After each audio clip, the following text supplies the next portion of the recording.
Repita comigo assim: a espada está na sua boca. Então vira para a pessoa que está ao seu lado e declara essa palavra profética. Diga assim: a espada está na sua boca. Vamos trazer isso para nós, vamos dizer assim: a espada está na minha boca. Vamos juntos? Nós sabemos que a Bíblia é a espada do Espírito. A Bíblia aberta, já diziam, né, nos debates bíblicos, qual a espada do Espírito? A Bíblia aberta. Então desembanhar a espada, e a pessoa precisa ter a palavra de Deus, a palavra da fé, a palavra do Senhor na sua boca. Então a Bíblia, ela é a espada de Deus. Se o fruto da bênção está na sua boca, a espada também está. Agora, a espada de Deus, a Bíblia, ela não é só o livro. As pessoas às vezes têm o livro aberto, a Bíblia aberta na mesa de cabeceira ou numa estante na sala, no Salmo 91, e acham que aquilo ali é o suficiente para que a bênção de Deus esteja sobre a vida da pessoa. Não, não é. Absolutamente não é. Não é só o livro aberto, não é só o aplicativo clicado. É necessário que essa palavra esteja na minha boca, ela esteja na sua boca, porque quando ela é declarada pela boca de um crente, ela se transforma em uma espada poderosa. Por isso eu quero declarar nessa noite: a espada de Deus está na sua boca. A espada de Deus está na sua boca e ela vai trabalhar a seu favor. A espada, ela é usada para agredir o adversário, ela é uma arma de ataque, mas ela também é uma arma de defesa à medida que o adversário te ataca. E você não consegue usar o escudo, mas você tem a espada para se proteger de um golpe que pode ser mortal contra a sua vida. Então seja contra adversidades, para você lutar contra, ou seja, para você se defender dos agressores, a espada sempre vai estar na sua boca. Paulo escreve sobre isso, quando faz uma declaração extraordinária no segundo livro, na segunda carta de Coríntios, capítulo 4, versículo 13. Ele diz assim: está escrito. Quando a palavra declarada está escrito, e esse escrito é na Bíblia, obviamente que essa palavra, a ser confessada, se transforma na espada do Espírito. Então Paulo dizia assim: está escrito, cri, por isso. Então toda pessoa que crê precisa fazer o quê? Toda pessoa que crê precisa fazer o quê? Declarar, falar, confessar a sua fé. E com esse mesmo espírito de fé, nós também cremos e por isso nós... Então nós falamos, profetizamos, declaramos, confessamos a palavra, porque ela está na nossa boca. Semana passada nós vimos, ela está perto de nós, está na nossa boca e está no nosso coração. Então é a palavra da fé que nós declaramos, e essa palavra sim pode mudar a sua vida. Só que essa palavra muitas das vezes ela é declarada no meio das crises. Paulo mesmo, quando escreve esse texto de 2 Coríntios capítulo 4, se você for ler o contexto, o capítulo inteiro, você vai ver que ele está falando de perseguição, ele está falando de abandono, ele está falando de solidão, ele está falando de necessidade, e está dizendo e declarando sobre a sua fé, que essas coisas não vão paralisá-lo. Então no final ele declara: eu criei, no meio das adversidades, eu continuo crendo. Sabe, mesmo que a situação esteja difícil hoje, mesmo que o problema seja gigante contra você, você precisa continuar crendo, e não apenas crendo no coração, mas declarando aquilo que você crê. Diga: eu declaro aquilo que eu creio. 2 Coríntios capítulo 4, mesmo capítulo, lá no versículo 18, Paulo diz assim: assim fixamos os olhos. Pergunta para quem está do seu lado, me ajuda por favor, pergunta para essa pessoa: aonde você está fixando os seus olhos? Para onde você está olhando? Num português mais básico, está olhando para onde? Está olhando o quê? Está olhando o quê? Porque assim fixamos os nossos olhos não naquilo que se vê, mas naquilo que não se vê, porque aquilo que se vê é transitório, vai passar, mas aquilo que não se vê é eterno. Nós somos almáticos e temos uma necessidade que vem desde Adão, do momento em que ele come da árvore, do fruto, do conhecimento, nós queremos saber, nós queremos ter respostas, nós queremos ter argumentos. Então nós colocamos muito os nossos olhos, nós ficamos muito atentos àquelas coisas que nós estamos vendo. E sabe, quando nós começamos a usar a nossa boca para falar daquilo que nós vemos, o quê? Do problema, da tristeza, da decepção, da desilusão, nós vamos perpetuar, nós vamos dar continuidade à circunstância ruim. Mas Deus hoje está desafiando você a uma mudança, uma transformação de vida. E eu estou lhe dizendo, a espada está na sua boca. Para de falar daquilo que você vê, porque isso é transitório. Acredita em mim, se você crer, vai passar. Seja qual for a crise, bate no ombro dessa pessoa que está ao seu lado e diga assim, seja qual for o problema, vai passar. Deus é contigo, Deus te abençoa, Deus te protege, é isso, né? As bênçãos de Deus nos alcançarão, a bondade de Deus nos alcançará. Na verdade, ela está perseguindo você hoje, para de fugir dela. Como é que você abre a porta para ela? Declarando, confessando aquilo que você crê. Por isso eu declaro sobre a sua vida, nós declaramos, diga assim, eu creio, por isso eu falo, nós cremos, por isso nós, a palavra da fé que está na nossa boca e está no nosso coração. Sabe, querido, com a sua boca você pode ministrar, inclusive para a sua alma. Parece estranho, né? A sua alma é o seu intelecto, a sua razão, a sua vontade, mas você pode usar a sua boca para que o seu espírito ministre a sua alma.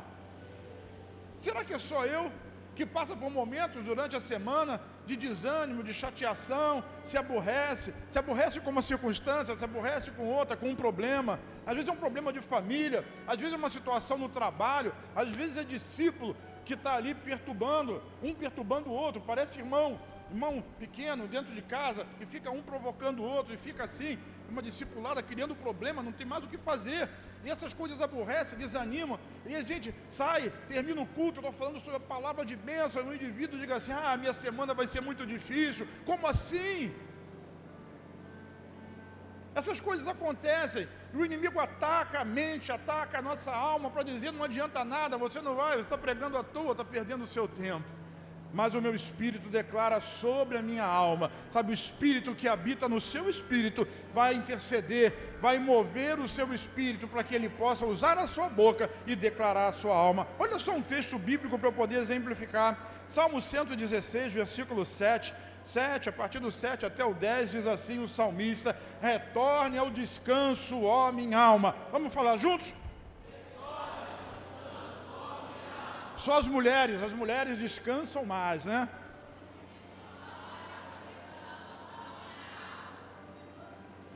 Irmãos, vamos mostrar para elas como é que faz. Vamos juntos então? Assim que se faz. Retorne ao descanso, ó minha alma. Sabe, você ministra a sua alma agitada, a sua alma ansiosa, a sua alma em crise, a sua mente pensando bobagem, a sua mente achando que não vai conseguir, que não vai dar, que não vai ter solução, e você pode dizer para ela, em nome de Jesus, retorne, volta para o descanso, ó minha alma. E dá razões, o salmista dá razões para isso, ele diz assim, porque o Senhor tem sido bom para você. Às vezes a gente só vê o problema, irmão, às vezes a gente só enxerga a crise, a dificuldade, mas a verdade é que Deus é bom para você. Por isso nós cantamos aqui todo domingo. Eu acho que eles não aguentam mais, problema deles, mas eu canto isso todo dia. Às vezes eu acordo de madrugada dizendo, te amo, Deus. Ou da segunda estrofe, que eu gosto muito também, e digo, a tua fidelidade, Senhor, é sobre a minha vida. Eu acordo de madrugada cantando esse negócio, sabe? Tua presença me conforta, me consola, me fortalece, porque a bondade de Deus é extraordinária. Então sim, eu posso dizer para a minha alma, retorne ao descanso, descansa no Senhor. Descansar é confiar, descansar é confiar, não é ausência de trabalho, descanso é confiança. Então o salmista ele dá 3 razões. Vamos repetir essas razões juntos? Está aí no versículo 8. A primeira é assim, Ele nos livra da morte. Vamos repetir? Ele nos livra da morte. Uau, que lindo! Descansa, minha alma, retorna ao descanso, porque Ele é bom. Ele te livrou da morte. Olha o motivo. E Ele dá o segundo, Ele diz assim, os nossos olhos foram livres das lágrimas. Ou seja, ele retirou o choro. Vamos dizer, ele retirou o choro. Ele tirou a tristeza, ele tirou o choro. O Senhor é bom. A terceira razão está aí também. Ele diz assim: Ele nos livrou, Ele livrou os nossos pés de tropeçar. Vamos juntos? Ele livrou os nossos pés. Livrou da morte, enxugou as lágrimas dos seus olhos e livrou os seus pés de confessar. Retorne ao descanso. Eu me lembro do Salmo 46. O Salmo 46 diz assim: Deus é meu refúgio e fortaleza, socorro bem presente na angústia. Ainda que os montes se abalem, como na Turquia, um grande terremoto, mais de 50 mil pessoas morreram. Mesmo que o mar fique revoltado, que o tsunami invada as terras. No final ele diz assim: aquietai-vos. Ele diz o quê? Alma, aquieta-te e saiba que eu sou Deus. Isso nós precisamos ter isso na nossa boca. Essa palavra espada, acalme a sua alma no meio da crise, no meio do problema. Diga: alma, retorne ao descanso, volte ao descanso de Deus. Deus é bom, Ele te livra da morte, Ele enxuga as suas lágrimas. Sim, Ele livra os seus pés de tropeçar, portanto, descanse nele. O último versículo, o versículo 10 que eu queria citar aqui, diz assim: eu criei. O que o salmista disse? Sabe, Paulo, quando escreve lá em Coríntios, ele está se referindo a esse texto. Eu criei, por isso falei, porque o salmista diz assim: olha, eu criei, ainda que tenha dito, estou muito aflito. O que é isso? É no meio da aflição. Alguém fica aflito aqui ou sou eu? Ansioso, nervoso, estressado? Isso é coisa só de homem, Marcelo? É só a gente que fica assim? Não, as mulheres ficam, nós ficamos aflitos, mas no meio da aflição, no meio da crise, o que nós falamos? O que nós declaramos? Diga assim: eu creio na bondade de Deus. Ah, descanso a minha alma, eu creio na bondade de Deus. É isso, criei, por isso falei. Mesmo que as coisas estejam ruins, eu não fico falando das coisas ruins, eu fico falando das coisas que Deus prometeu para mim, porque a promessa de Deus, ela vai se cumprir na minha vida. Quantos são crentes aqui, digam amém, dá um aplauso ao Jesus e libera essa palavra de fé sobre os céus da sua cabeça.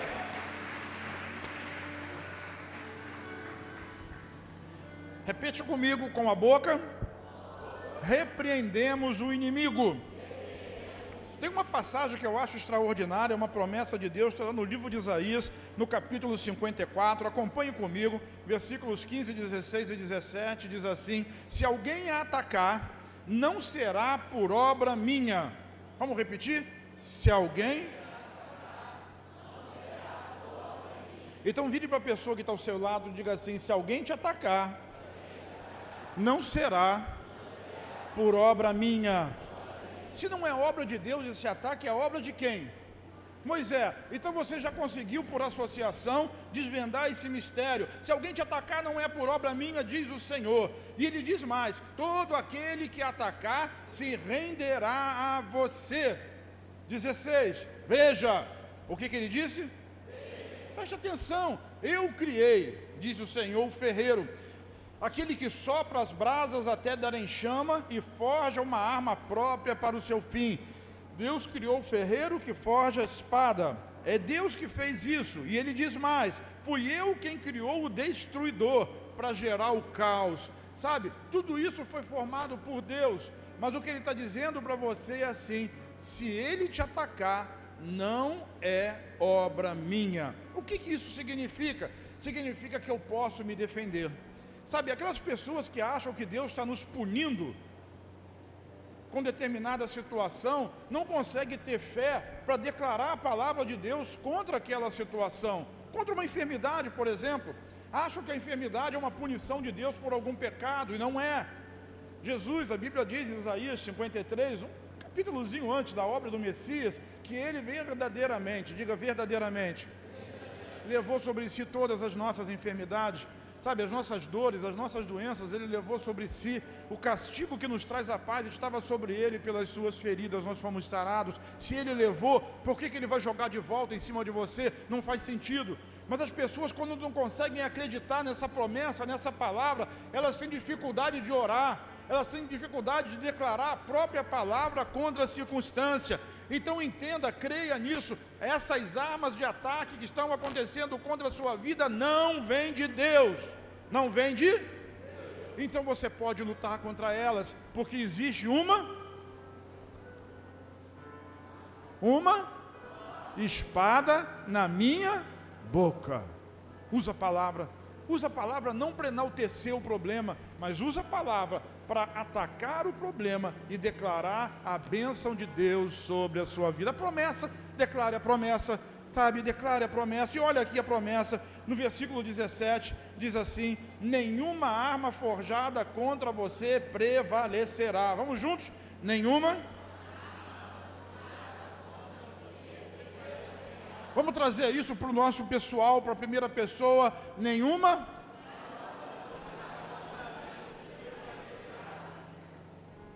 Não significa dizer que armas não vão ser forjadas. Não significa dizer que problemas não vão acontecer. Não significa dizer que circunstâncias vão acontecer. Não significa dizer que alguém não vai levantar alguma coisa ou alguma situação contra você. O que significa é que nenhuma dessas armas lançadas contra a sua vida prevalecerá. Por quê? O próprio versículo responde. Acompanhe comigo. Diz assim: você, vamos trazer para a primeira pessoa, diga: eu refutarei toda língua que me acusar.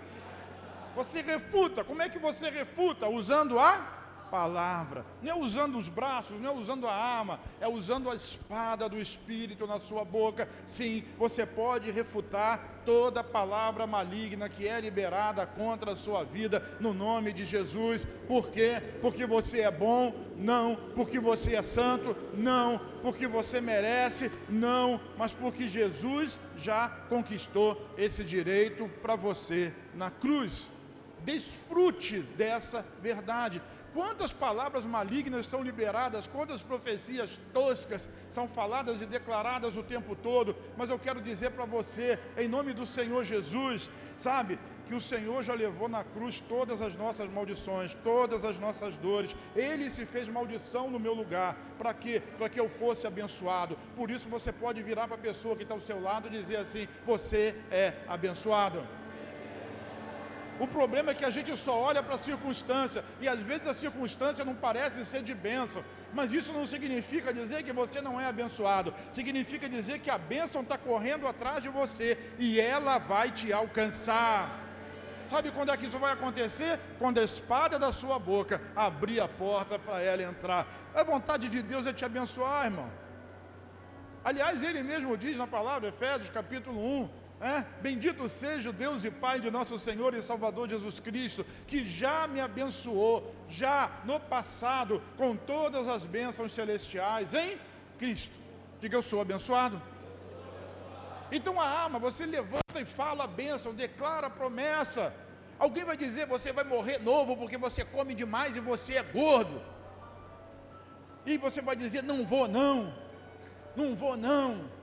Você pode comer menos também, fazer um exercício, né? Mas não vou não, não vou não, porque o Senhor Jesus já levou na cruz todas as minhas doenças e todas as minhas enfermidades. Sabe, alguém vai dizer: você é feio, nunca vai arrumar um namorado. Não, vou sim, eu sou lindo do Senhor, amado de Deus, sabe? E Deus tem a pessoa certa para mim. Toda língua que se levantar contra você, você vai refutar ela em juízo. Usando o quê? Diga: a espada que está na minha boca. Essa espada não é para xingar a pessoa não, tá? É para declarar a palavra de Deus. Quer ver só uma coisa interessante? Deixa antes eu falar do último versículo. Aqui está. Essa é uma... O que está escrito ali? Herança. O que o indivíduo faz para ser herdeiro? Nasce. Só. Você é herdeiro do seu pai. Qual foi o seu trabalho? Nasceu. E olha que você pode herdar os bens, mas também as dívidas, tá? Toma conta das contas do papai para não deixar a dívida, né? Porque herda também. No Brasil herda dívida. Mas o que você fez para ser herdeiro? Nasceu. O que você fez para ser herdeiro de Deus? que você fez? Nasceu de novo. Nasceu de novo. Nova criatura é, as coisas velhas já passaram. Então, essa é a herança dos servos do Senhor. Isso é no Velho Testamento, né? Hoje eu diria, essa é a herança dos filhos de Deus. Essa é a defesa que eu faço no nome dele, declara o Senhor dos Exércitos. Olha Jesus usando esse mesmo princípio. Em João capítulo 18, versículo 23, Jesus havia sido preso, né? O sumo sacerdote Caifás havia mandado prender Jesus, e Jesus ele é preso no Monte das Oliveiras, e depois ele é trazido para o Monte Sião, para a casa de Caifás. Aliás, se você for comigo a Jerusalém, eu vou levar você nesse lugar aí, tá? Você vai comigo nesse lugar, aonde Pedro negou Jesus 3 vezes, e aonde Jesus levou um tapa na cara, plof. Então lá na casa de Caifás, você vai estar lá comigo, né, fisicamente, mas olha lá, na casa de Caifás, o sumo sacerdote começou a fazer pergunta para Jesus, e Jesus respondia a pergunta de acordo com a palavra de Deus. O sacerdote se sentiu ofendido e um guarda veio e deu um tapa na cara de Jesus. Olha só como é que Jesus refuta aquele homem. Ele diz assim no versículo 23 do capítulo 18 de João: e Jesus respondeu ao guarda: se eu disse algo de mal, revela o mal. Se eu falei algo de errado, se eu disse alguma mentira, se eu inventei alguma calúnia, fala para mim, mostra para mim, revela aí, diz o que eu falei de errado. O que o guarda tinha para dizer? Nada. Então ele conclui dizendo: mas se eu disse a verdade, por que você me agrediste? Sabe, toda palavra que se levantar contra você, você a refutará no juízo da sua palavra, da espada que está na sua boca. Vira para quem está ao seu lado e diga assim: tem uma espada na sua boca. Essa espada tem outros nomes, né? Em João, Jesus diz assim: há um rio de águas vivas dentro de você que vai fluir para a vida eterna, que vai sair pela sua boca. São palavras que vão jorrar de dentro de você. Existe uma espada, existe um rio, existe uma palavra, existe uma declaração, existe algo de Deus dentro de você que vai fluir, vai defendê-lo no dia mau. Diga comigo amém. Sabe, querido, com a espada que está na nossa boca, nós podemos até zombar do inimigo, zombar do adversário, ridicularizar o adversário. Eu vou ler um texto para você de Isaías 37, que também está replicado no livro de Reis, no livro de 2 Reis e também no livro de 1 Crônicas, 2 Crônicas, e fala a respeito da ameaça de Senaqueribe ao reino de Judá.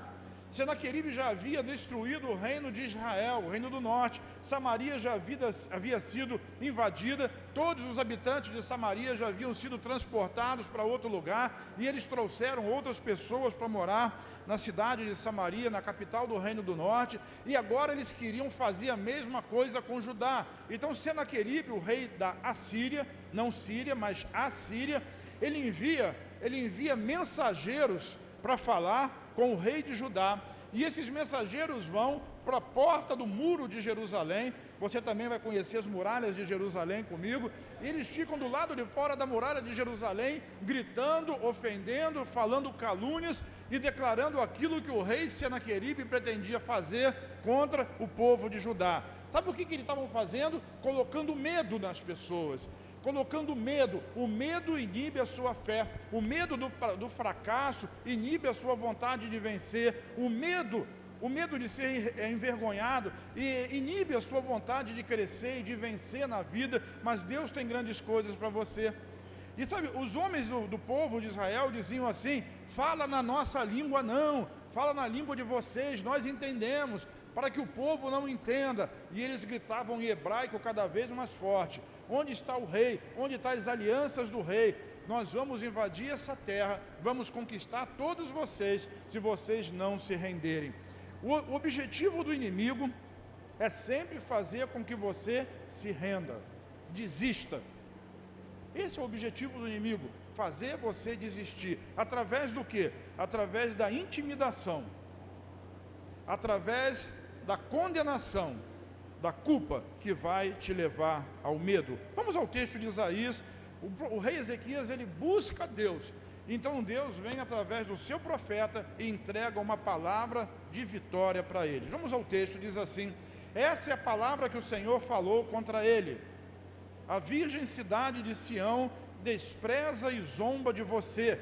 A cidade de Jerusalém meneia a cabeça enquanto você foge. De quem você zombou? Contra quem você blasfemou? Contra quem você ergueu a voz e contra quem levantou o seu olhar arrogante? Contra o Santo de Israel. Diga: quem me defende é o Senhor. Sabe, gritos, ameaças, comparações não vão derrubar você. Não aceite intimidação. Não aceite, não ceda à intimidação. A tática do inimigo não muda, continua sendo a intimidação para que você desista de lutar. Não, tem alguma coisa pior do que desistir de lutar? Tem, desistir de acreditar, porque quem não acredita não tem força nem para se levantar da cama, desistiu, é desistido. Então ele quer intimidar para que você não consiga, para que você se renda. Olha, eu vou dizer uma coisa para vocês que eu já vi acontecer muitas vezes, e eu tenho certeza que muitos de vocês já viram acontecer também. O indivíduo vem para a igreja, participa do encontro, frequenta a célula, participa do culto, mas no final ele não consegue, ele desiste. Por quê? Porque o inimigo vem na sua mente. Por isso nós podemos usar a espada do Espírito que está na nossa boca para ministrar a nossa alma. O inimigo vai dizer assim: olha para os seus amigos, algum deles conseguiu vencer. Olha para os seus amigos, alguns deles conseguiu largar as drogas. Olha para os seus amigos, algum deles teve a sua família restaurada. Não, não teve, você não vai conseguir também. Desiste desse negócio de igreja. A pessoa sai do encontro cheio de vigor, mas quando chega na realidade da vida, o inimigo quer intimidar. Ele quer intimidar para fazer a pessoa desistir. Quantos desistidos eu tenho aqui nessa noite? Não tenho nenhum, porque nós somos homens e mulheres de fé. Qual é a nossa missão? Declarar esse reino, esse poder de Deus e dizer para as pessoas: não dê ouvidos ao inimigo. Diga para a sua alma: descansa no Senhor, porque Deus é bom. Sabe, 1000 cairão ao seu lado, 10.000 à sua direita, mas você não será atingido. Eu estava dizendo de manhã, lá no culto do prédio da 44, que eu lembro da minha turma de quinta série no colégio do padre ali em Santa Luzia, Dom Antônio de Almeida Moraes Júnior, quando eu estudei lá. Daquela turma, eu acho que nenhum dos homens daquela turma está vivo hoje. Nenhum? Eu estou. E eu repito, porque 1000 cairão ao meu lado, 10.000 cairão à minha direita, mas eu não serei atingido. Sabe, porque todo mundo afunda, você não é todo mundo, você é filho amado de Deus, você é escolhido do Senhor. Todo mundo fale, a família dos meus amigos destruída, acabou, os filhos revoltados, a mulher largou, isso é com eles. Sobre a sua vida está a bênção de Deus, a bênção da provisão, da prosperidade, da saúde, a alegria do Senhor está sobre você. Diz amém? É disso que eu estou falando, sabe? E Deus liberou através do profeta essa palavra.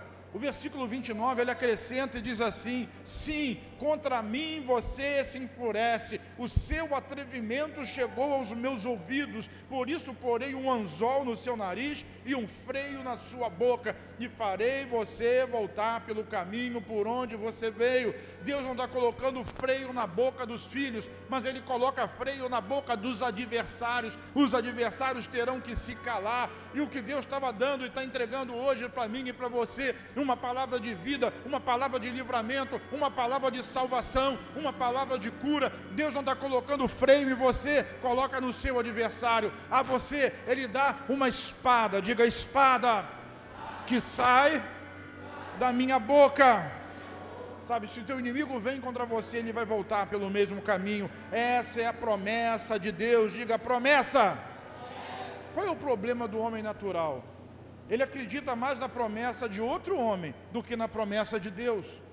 Se alguém diz para ele assim: eu garanto, eu vou mandar você para Israel, eu vou pagar a sua passagem. Se for uma pessoa de honra, o indivíduo acredita, mas acreditar em Deus não consegue. Não consegue. Se alguém diz assim: eu vou pagar a consulta daquele médico bom para você, a pessoa fica feliz e vai. Mas quando Deus diz assim: Jesus já levou a sua doença, a pessoa não acredita. Sabe, Ezequias não tinha nada para segurar, o rei não tinha nada para se apegar.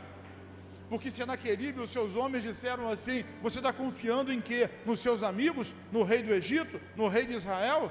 Ah, já derrotei todos eles, você é o próximo. Ah, você está dizendo que confia em Deus? Onde é que estava o Deus deles? O Deus deles puderam livrá-los? Onde é que está? Onde é que eles estão agora? E Ezequias ficou quieto. Mas sabe, quando você se cala na presença do Senhor, o Senhor ele se levanta em teu favor. Por isso ele disse: as palavras arrogantes desse homem vieram aos meus, por isso eu vou colocar um anzol no nariz dele, um freio na boca, e eles vão voltar para casa. Nenhuma flecha deles vai atingir a minha cidade. E eu quero dizer para você, querido, que crê, que é homem e mulher cheio de fé, cheio do Espírito Santo, cheio da palavra de Deus, nenhuma flecha do maligno vai atingir a sua casa, nenhuma flecha do maligno vai atingir a sua família, nenhum dardo inflamado, palavra maligna, blasfêmia vai atingir a sua casa, porque o Senhor é contigo, o Senhor é a tua força, o Senhor é a rocha que te sustenta, o Senhor é a força do seu poder. Mas eu estou fraco, é verdade, amém, mas o poder dele se aperfeiçoa na sua, tudo é dele, repete, tudo é? Amém. Então com a boca nós podemos declarar a vitória. Use a sua boca, diga minha boca, para declarar a vitória. Me lembro lá do Salmo, que as palavras da minha boca, a meditação do meu coração, sejam todas, cada uma delas, em louvor, em honra a Ti, ó Senhor. São as palavras da nossa boca que decretam a nossa vitória. Que a palavra da sua boca, a espada que está na sua boca, declare e decrete um tempo de vitória de Deus na sua vida. Eu quero, e você? Uma igreja abençoada, uma igreja cheia de Deus, uma igreja cheia do Espírito Santo, aonde não existe pobres, doentes, desempregados, mas empresários prósperos, famílias abençoadas, em que os pais amem os filhos e os filhos amem aos pais, sabe, que as gerações se perpetuem, que a graça e a glória de Deus se manifesta na sua vida, na vida dos seus filhos, na vida dos seus netos, na vida dos seus bisnetos, e que você viva para ver até a terceira e quarta geração da sua família. Se Jesus não voltar antes, você viverá para desfrutar da glória de Deus. Quantos querem isso? Então é isso que você declara sobre a sua vida. Não é assim: eu acho que eu não vou viver muito, eu acho que eu vou ficar doente, eu acho que o negócio está ruim, eu acho que o governo vai me tirar, eu acho que isso... Não! Eu declaro a palavra da fé que está na minha boca, eu criei, por isso eu falei. Com a boca você pode declarar a vitória. Vou abrir um parênteses aqui, para em um minuto contar uma história para vocês de um rei de Israel, o rei Saul. Porque a espada, ela é uma arma de ataque, que também pode ser usada defensivamente, mas ela é uma arma de ataque. O rei Saul, no final da sua dinastia, do seu reino, ele foi cercado pelos filisteus, e os seus 3 filhos morreram, inclusive Jonatas. Samuel vai dar aula disso na turma de Panorama, quarta-feira, né? E vai explicar para nós a história da pitonisa, da Médio de Endor, né? Está gravando aí, né? Ok. Direitos autorais, por favor. Então, Saul se viu cercado, seus filhos morreram, os flecheiros estavam lançando flechas sobre ele, ele ficou com medo de morrer, sabia que não ia escapar. Então ele disse para o seu servo assim: pega a tua espada, para o escudeiro dele, e me mata, porque eu não quero morrer na mão dos meus inimigos. Mas o jovem que era seu escudeiro não teve coragem para fazer isso. Então sabe o que ele fez? Ele firmou a sua própria espada contra o chão ou contra uma pedra e se jogou sobre ela. O que isso significa? O Espírito Santo me falou sobre isso hoje de manhã. Ele disse assim: tem muito crente. Nesse vídeo vai ter uma cabecinha passando para lá e para cá o tempo todo, né? Tem muito crente que está usando a espada, não em seu benefício, mas está usando a espada para se suicidar. O que isso quer dizer, pastor? Quer dizer que as palavras da minha boca, elas podem agredir o meu adversário, elas podem me defender do meu adversário, mas as palavras da minha boca podem servir também de espada que vão tirar a minha vida. Como é que isso acontece? Quando você só confessa a derrota, quando você só confessa o medo, quando você só confessa a dificuldade, a doença, a pobreza, a espada que está na sua boca, está enfiando, está sendo empunhalada contra o seu próprio coração. Por isso a palavra que está na sua boca precisa ser uma palavra de vitória. Diga, palavra de vitória. Vire para quem está ao seu lado, diga assim: não seja daqueles que falam mal de si próprios, mas que na sua boca tem uma palavra de vitória. 1 Tessalonicenses capítulo 5, versículo 18, Paulo diz assim: deem graças em todas as circunstâncias, porque essa é a vontade de Deus para vocês em Cristo Jesus. Vamos repetir a primeira frase? Aí, deem graças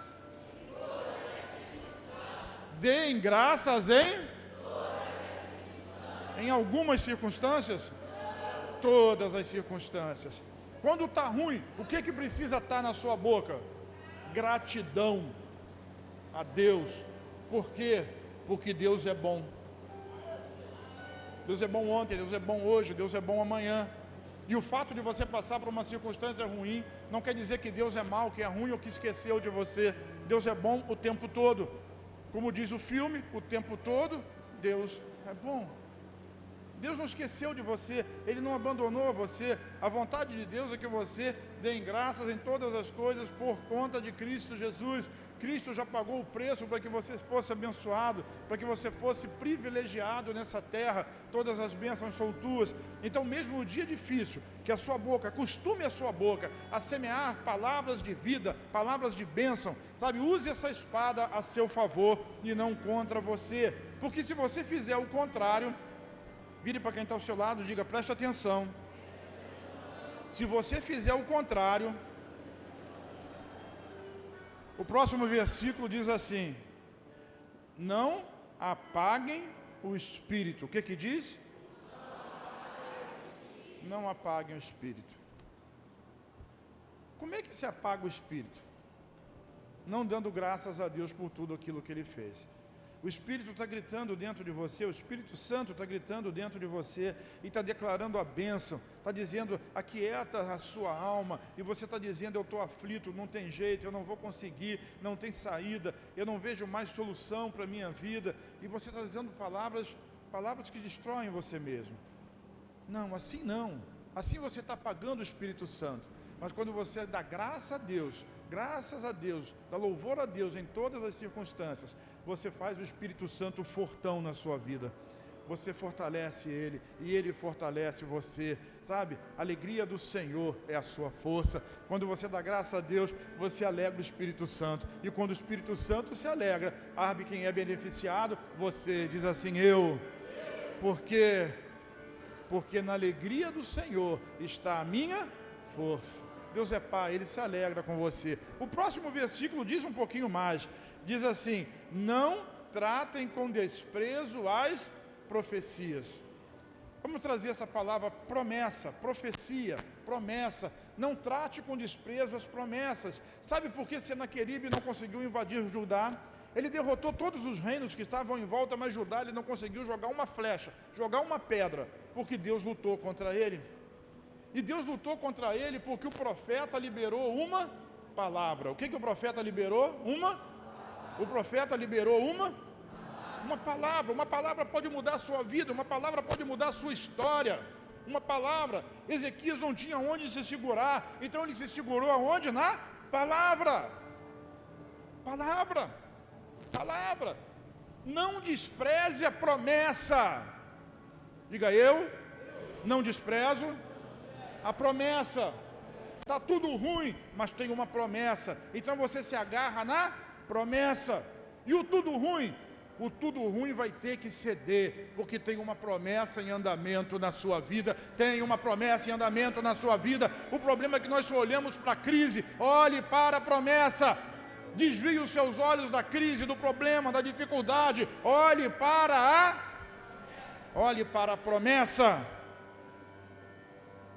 Eu quero terminar e queria que você me ajudasse agora porque nós vamos profetizar sobre o céu das nossas cabeças.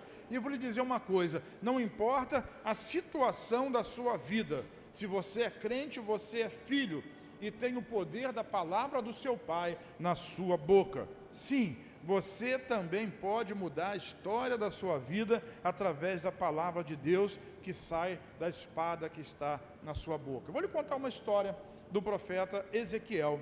No capítulo 37, no versículo 3, diz assim: e ele me perguntou. Quem perguntou? Deus.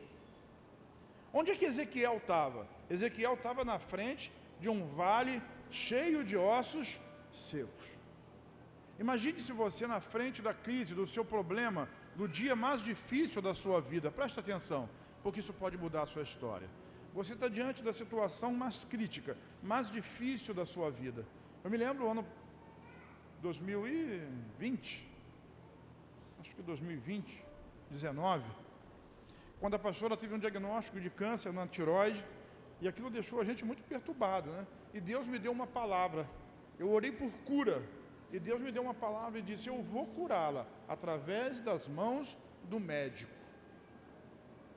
Eu tinha um diagnóstico e tinha uma palavra. Eu tinha um diagnóstico e tinha uma palavra. Daniel ficava me ligando dos Estados Unidos: pai, o que está acontecendo?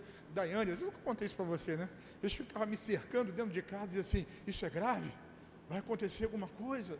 E eu disse: fica calmo, eu tenho uma promessa. Então você não tem nada. Hã? Como assim? Nada? Eu tenho uma. Deus colocou Ezequiel na frente de uma situação caótica e perguntou para ele assim: filho do homem, esses ossos podem voltar a viver? Qual o seu nome? Esse problema pode ser resolvido? Esse casamento pode ser restaurado? Essa doença pode ser curada? Essa porta pode ser aberta? Sabe, eu não sei qual o tamanho da sua crise, do seu problema. Ezequiel olhou e tinha um cemitério de resto de osso.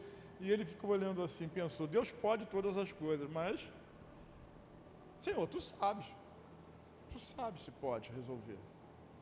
E Deus disse uma coisa para ele, e eu quero compartilhar, vamos ver juntos.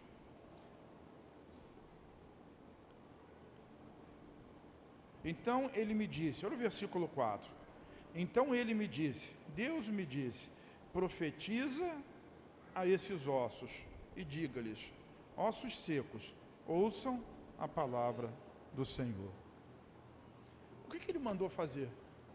Ficar catando osso e juntando tíbula, fíbula, fêmur, quadril, as vértebras da coluna, os ossos do rosto, a mandíbula, a maxila, o crânio, o rádio, o úmero, as falanges, os artérios? Não. Ele não disse para resolver o problema fisicamente, porque por mais que eles tivessem habilidade de montar o esqueleto, não iam nem conseguir saber se os ossos pertenciam ao mesmo corpo. Sabe o que Deus diz para aqueles que são crentes? Ele diz assim: use a espada que está na sua boca. Profetiza sobre esses ossos. E diga para eles: assim diz o Senhor. Minha palavra, assim diz o Senhor. Sabe o que Isaías disse para o rei? Ele disse: assim diz o Senhor, não vão pisar nessa cidade. O que o rei fez? Creu e ninguém pisou. E o que Deus está dizendo para você hoje? Profetiza sobre a sua crise. Abre a sua boca e diga para a sua crise: assim diz o Senhor. Assim diz o Senhor. Para Ezequiel ele disse: assim diz o Senhor, ossos secos, ouçam a palavra do Senhor. Assim diz o soberano Senhor a esses ossos: farei um espírito entrar em vocês, e vocês terão vida novamente. E assim eu declaro sobre a sua vida: o Espírito de Deus enche você nessa noite, e você volta a ter vida. A espada do Espírito volta a estar vibrante na sua boca, tinindo, cintilante, brilhante, penetrante como uma espada de 2 gumes, capaz de separar essa alma atribulada desse espírito abençoado. Deus quer mudar a sua vida, mas é preciso que nós aprendamos hoje a liberar a palavra da vitória, a liberar a espada que está na nossa boca, e não dizer que o problema é grande, que ele está crescendo, que ele está aumentando, mas dizer para o problema: o meu Deus manda dizer para você, em nome de Jesus: problema, sai da minha vida, eu vou contra você em nome do Senhor. Profetiza a vida, profetiza a alegria, profetiza o milagre, profetiza o poder de Deus. Esse é o dia, essa é a hora, esse é o tempo de você mudar a sua vida, da sua história mudar, da sua família mudar. Diga: hoje nós vamos profetizar contra a esterilidade. E a esterilidade não é simplesmente a esterilidade do ventre para casais que não podem ter filhos, embora o seja também. Mas eu quero declarar sobre você a palavra de Deus, e você vai declarar sobre a sua própria cabeça o fim de toda a esterilidade, o fim da esterilidade familiar, o fim da esterilidade da fé, o fim da esterilidade do ânimo, o fim da esterilidade da pobreza, da dificuldade, da mediocridade. Deus tem coisas grandes para cada um de nós. E se tem algum crente aqui, tem algum crente? Tem algum crente?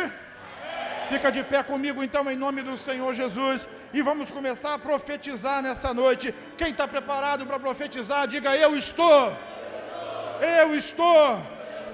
Então vamos olhar a Bíblia, a palavra, e vamos declará-la sobre a nossa vida. O fim da esterilidade. Isaías capítulo 54, versículo 1 diz assim: cante estéril. Tem alguém estéril aqui? Tem alguma área da sua vida que está manifestando a esterilidade? Que não está rompendo, que não está acontecendo, que você não vê frutos? A palavra de Deus para você é assim: cante. Ele disse o quê? Cante, ó estéril, cante contra a esterilidade, cante contra a falta de frutos, cante, ó estéril, você que nunca teve um filho, rompa em canto, cântico de louvor, grite de alegria, você que nunca esteve em trabalho de parto. Diga assim: hoje, Deus está retirando toda a esterilidade da minha vida. Você não é um incapaz, você não é um fracassado. O inimigo está intimidando você, mas hoje essa intimidação vai cair em nome de Jesus, porque nós vamos declarar o tempo da vitória, e nós vamos cantar, não como estéreis, mas nós vamos cantar como mãe e pai de muitos filhos, de muitos frutos, frutos de Deus na sua vida, na sua casa, na sua família, nos seus negócios, no seu trabalho, nos seus estudos, na sua saúde. Você é frutífero, a bênção de Deus está sobre você, e hoje nós vamos cantar e jubilar de alegria a promessa de Deus. Não vamos declarar o problema, vamos declarar a promessa de Deus sobre a sua vida, a promessa de Deus sobre a minha vida, sobre os céus da minha cabeça. E o Espírito Santo agora, ele está fazendo você se lembrar da esterilidade que está te incomodando tanto. Existe uma esterilidade que está te incomodando, e é sobre ela: assim diz o Senhor, esterilidade. Você vai dizer o nome da esterilidade e vai dizer para ela: o Espírito de Deus vai mover contra você, e você vai ser mãe de muitos filhos, vai prosperar em nome de Jesus. Tem alguém comigo aqui?